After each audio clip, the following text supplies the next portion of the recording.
Assalamualaikum warahmatullahi wabarakatuh. Perkenalkan, saya Sani Fitriansyah Kurniawan dari kelas A. Ingin mempresentasikan revisi mata kuliah MPK kualitatif yang berjudul Komunikasi Interpersonal Pelatih dalam Meningkatkan Prestasi Atlet di Persatuan Bulu Tangkis Pondok Kopi Jakarta Timur.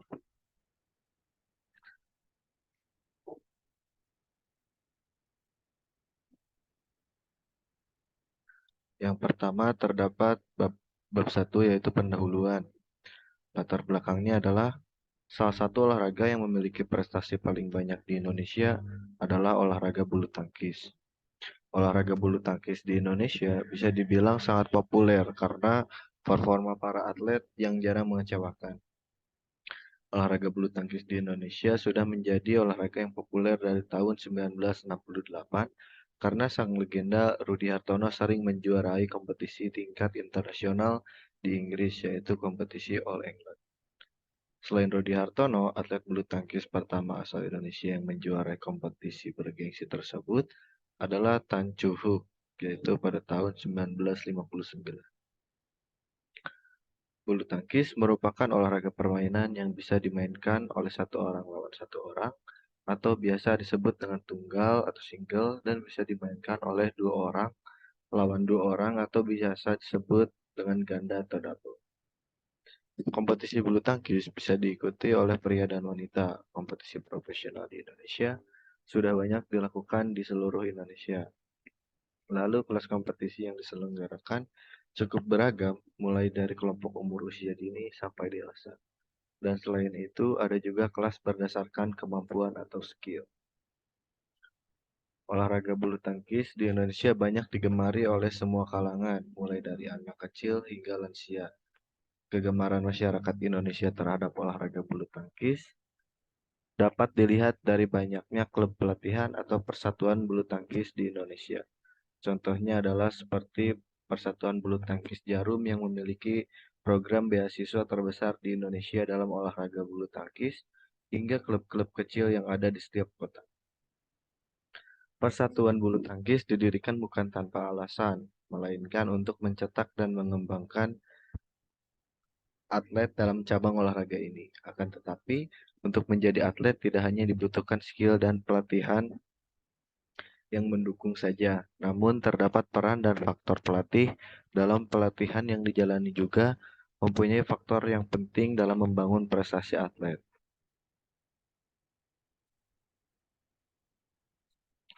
Lalu pada pelatihan yang dilakukan oleh atlet di klub, pelatih membutuhkan adanya komunikasi yang dilakukan untuk berinteraksi dengan atlet. Terdapat dua jenis komunikasi secara umum, yaitu komunikasi verbal dan nonverbal. Singkatnya, komunikasi verbal merupakan bentuk komunikasi yang dilakukan secara langsung tanpa adanya maksud tertentu yang diberikan oleh komunikator terhadap komunikan. Komunikasi nonverbal merupakan suatu komunikasi yang dilakukan secara tidak langsung, bisa melalui ekspresi wajah, bahasa tubuh, sentuhan, dan penampilan.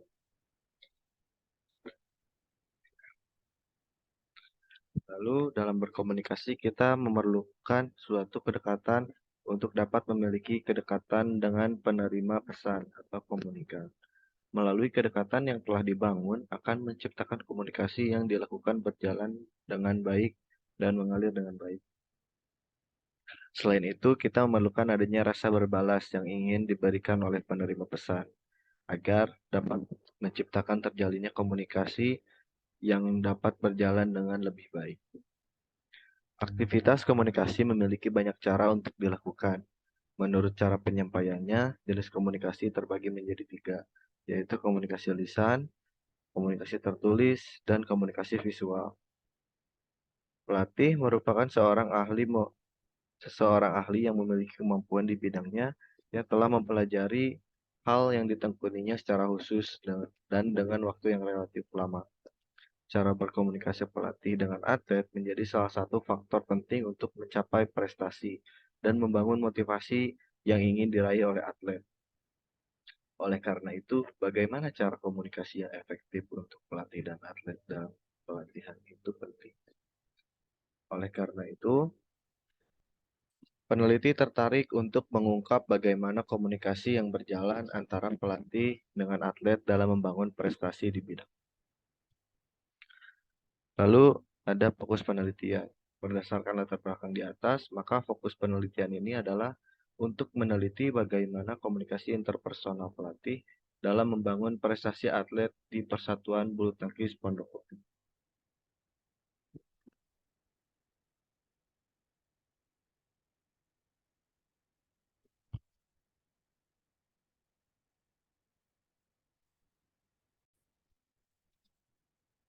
Lalu selanjutnya ada tujuan penelitian. Tujuan dari penelitian ini yaitu untuk mengetahui komunikasi interpersonal yang dilakukan oleh pelatih dalam membangun prestasi atlet di Persatuan Bulu Tangkis Pondok Kopi. Dan manfaat penelitian. Secara akademis, penelitian ini diharapkan dapat memperkaya ilmu pengetahuan dan wawasan mengenai bidang ilmu komunikasi, khususnya komunikasi interpersonal. Dan secara praktis, adanya penelitian ini diharapkan dapat mampu menjadi bahan edukasi dan referensi terkait komunikasi interpersonal pelatih dalam motivasi berprestasi atlet dan bermanfaat untuk para praktisi di bidang ilmu komunikasi. Lalu ada bab 2, yaitu kajian teori. Yang pertama, terdapat konsep. Konsep mempunyai arti sebagai pengertian yang menggambarkan mental dari suatu objek yang tidak dapat diartikan secara bahasa. Konsep juga merupakan abstraksi dari suatu ide atau pendapat yang dipahami. Teori yang digunakan dalam penelitian ini adalah komunikasi interpersonal. Lalu komunikasi interpersonal, yaitu komunikasi yang secara garis besar adalah sebuah interaksi satu orang dengan orang lain untuk menyampaikan informasi atau pesan baik secara langsung maupun tidak langsung. Komunikasi interpersonal merupakan proses komunikasi yang dilakukan secara tatap muka atau secara langsung antara komunikator dengan komunikan dalam menyampaikan pesan, ide, gagasan, dan lain-lain agar komunikasi yang terjalin dapat memberikan timbal balik yang efektif.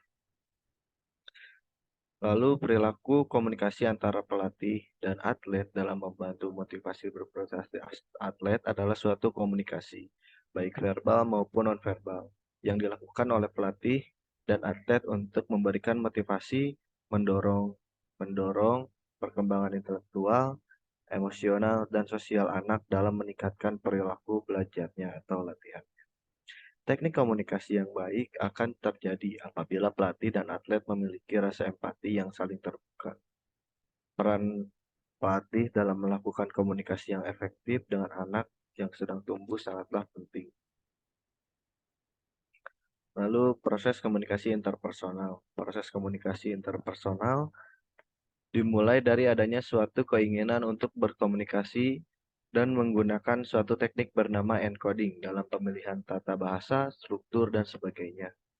Lalu proses komunikasi interpersonal berlanjut pada pengiriman pesan dari komunikator kepada komunikan dan diterima oleh komunikan.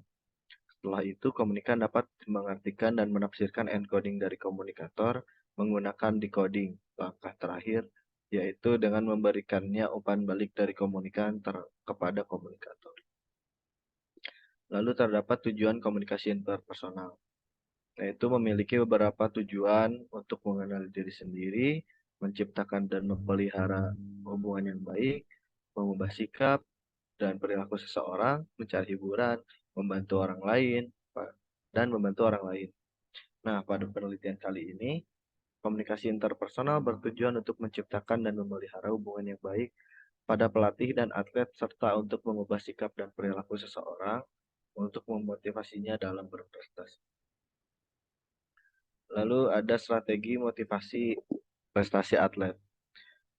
Motivasi seseorang dapat tercipta dari adanya keinginan yang bersungguh-sungguh dan pengalaman yang baik. Dalam hal ini, motivasi dapat dibentuk dengan beberapa cara seperti menetapkan beberapa aturan yang harus ditaati, memberikan target pencapaian, dan membangun hubungan baik agar terlaksana dengan baik. Prestasi tidak hanya tentang menjuarai suatu kompetisi atau memenangkan pertandingan, namun prestasi bisa juga dapat berupa kebanggaan atas usaha dan motivasi yang telah dilakukan untuk mencapai titik tersebut.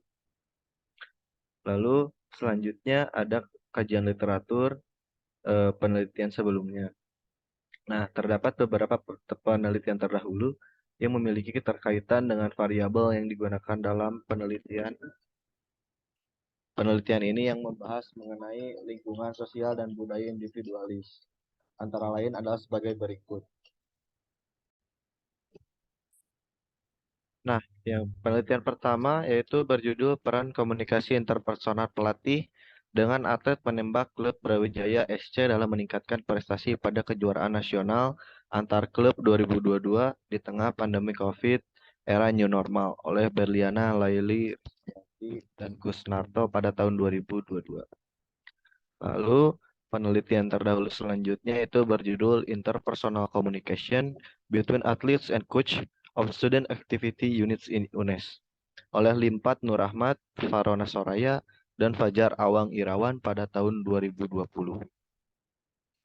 Lalu penelitian terdahulu selanjutnya yaitu berjudul Komunikasi Interpersonal antara pelatih dengan murid bela diri Jiu-Jitsu Indonesia di Dojo Wijaya Putra Surabaya oleh Christopher Prawira Sinaga dan Iwan Joko Prasetyo pada tahun 2020. Penelitian terdahulu selanjutnya yaitu berjudul Pola dan Peran Komunikasi Interpersonal antara pelatih dengan atlet dalam menguatkan motivasi berprestasi klub football Kabupaten Grobogan oleh Yufa Fatmadela, Limpat Nur Ahmad, dan Khairil Anam pada tahun 2022. Selanjutnya yaitu berjudul Komunikasi Interpersonal antara pelatih dan atlet dalam meningkatkan prestasi di badminton Playu Station Selection oleh Ratu Mutalela, Karapeboka, Aulia Amanda, dan Bangkit Sanjaya pada tahun 2022. Selanjutnya yaitu penelitian yang berjudul Komunikasi Interpersonal Pelatih Sepak Bola di Unit Kegiatan Mahasiswa Sepak Bola STKIP Taman Siswa Bima oleh Sultan Ari Sandi, Mulyadi, dan Furkon pada tahun 2022. Lalu selanjutnya yaitu berjudul Pola Komunikasi Interpersonal antara pelatih dengan atlet dalam mendorong peningkatan prestasi atlet cabur tarung derajat Jawa Timur oleh Bima Putra Pamungkas pada tahun 2021. Dan selanjutnya yaitu penelitian terdahulu yang berjudul Komunikasi Interpersonal Pelatih dan Atlet Karate dalam meningkatkan prestasi oleh M. Fajar Al-Isfahri pada tahun 2021.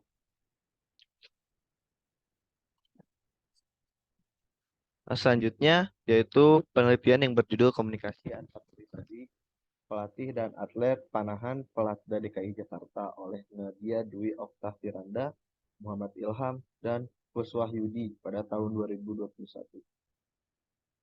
Dan penelitian terdahulu yang terakhir yaitu berjudul Komunikasi Interpersonal antara pelatih dengan atlet klub futsal putri sekabupaten Kepahyang oleh Casey Caroline, Dian Pujianto, Bogi Resto Ilahi, dan Santun Sihombing pada tahun 2021.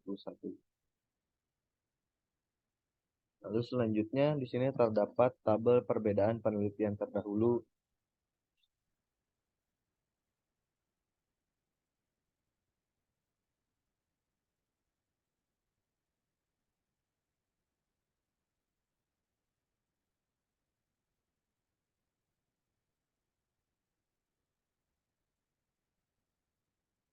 Oke, selanjutnya terdapat variabel.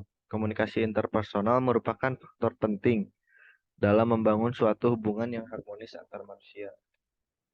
Kebutuhan komunikasi interpersonal dalam masalah ini adalah untuk mendeskripsikan apakah komunikasi interpersonal yang dilakukan oleh suatu hubungan dapat berjalan dengan baik dan efektif. Komunikasi interpersonal juga adalah sebuah proses yang berlangsung antara komunikator dan komunikan. Komunikasi interpersonal dapat digunakan sebagai sarana komunikasi dan pertukaran informasi terhadap pihak yang terkait.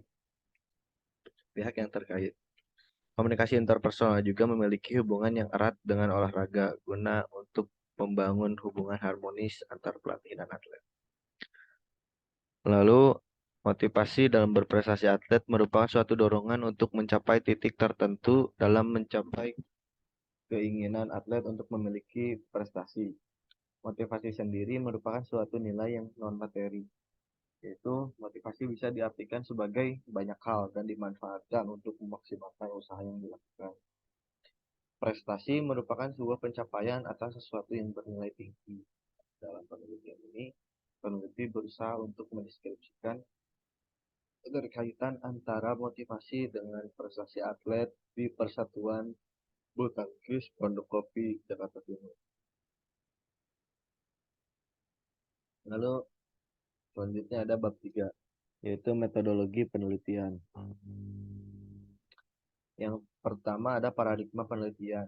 Paradigma menurut Beby pada tahun 2011 merupakan model atau kerangka kerja yang digunakan sebagai dasar untuk mengamati dan memahami fenomena. Paradigma yang dilakukan di dalam penelitian ini adalah post-positivisme yang berfokus pada rangkaian sebab akibat yang ditimbulkan oleh komunikasi interpersonal dalam memotivasi berprestasi atlet.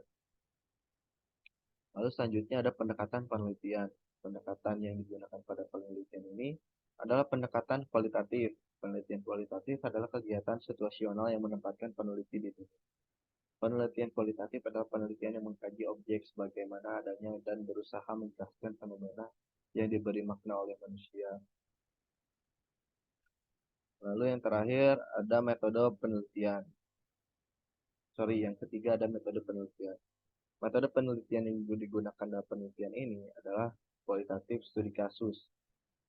Menurut Creswell pada tahun 2013 mengungkapkan bahwa pendekatan jenis ini dilakukan secara utuh, menyeluruh, dan mendalam dengan data yang berbeda sehingga penelitian ini dapat menemukan hasil yang sesuai dengan apa yang diharapkan. Untuk memperoleh data dan informasi dalam penelitian ini, peneliti membutuhkan informan untuk memenuhi data dan informasi tersebut dalam penelitian. Informan dalam penelitian ini yaitu pelatih dari Persatuan Bulu Tangkis Pondok Kopi Jakarta Timur. Selanjutnya ada teknik penarikan informan. Metode pengumpulan informan yang digunakan dalam penelitian ini adalah teknik sampling non-probabilitas. Metode ini memilih informan yang dianggap mengetahui dan menguasai masalah secara menyeluruh dan terpercaya.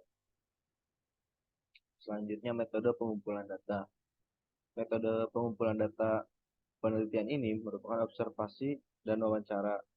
Wawancara merupakan metode pengumpulan data melalui percakapan dengan informan atau narasumber. Percakapan yang dilakukan dalam wawancara memiliki aturan-aturan tertentu sehingga terstruktur dan terarah.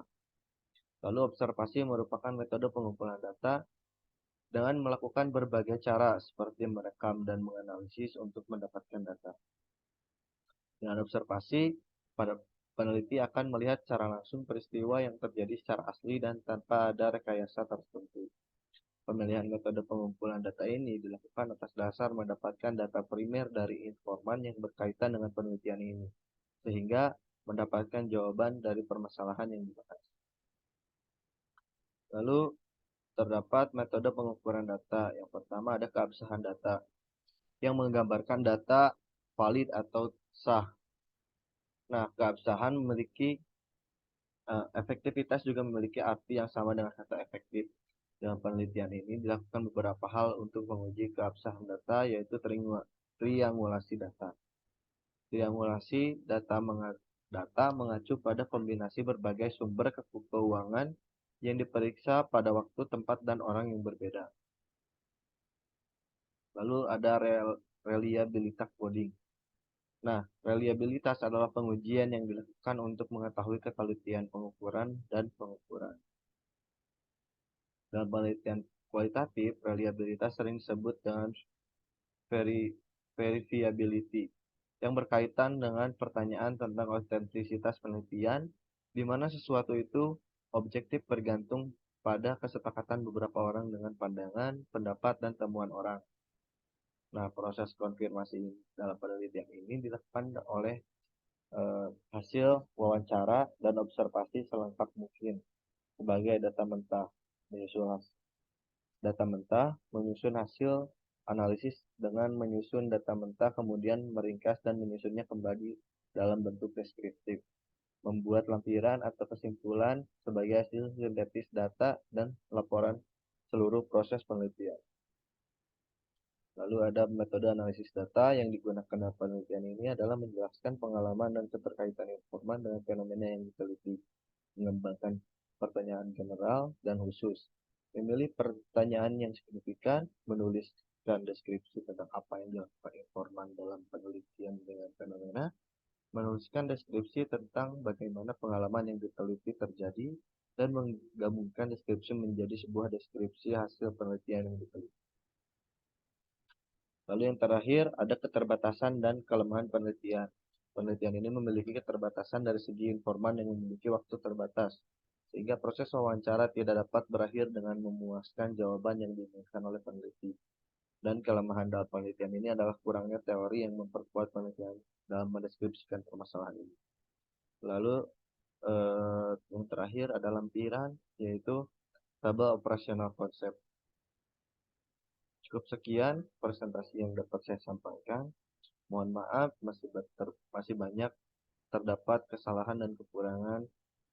Terima kasih. Wassalamualaikum warahmatullahi wabarakatuh.